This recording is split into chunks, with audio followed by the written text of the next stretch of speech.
গোশতকে মাংস বলা জায়েজ আছে কিনা?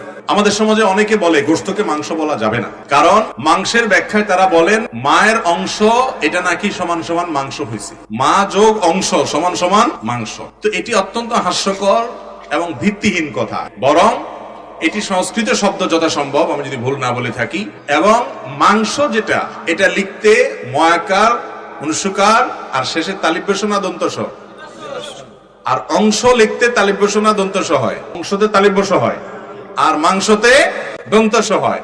যদি মা যোগ অংশ সমান সমান মাংস হতো, তাহলে তো এই মাংয়ের পরে কি থাকতো? তালিব বস থাকতো। অথচ মাংসতে কি আসে না? তালিব বস।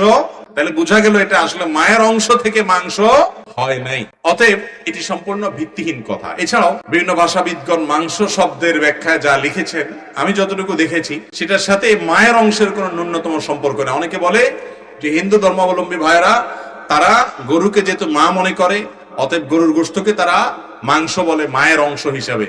তাহলে মুরগিকে তো তারা আর মা মনে করে না, তাহলে সেটাকে কেন মাংস বলে? ছাগলকে তো আর মায়ের অংশ মনে করে না, তাহলে সেটা কেন মাংস বলে? গোশতকে মাংস বলতে কোনো অসুবিধা নাই।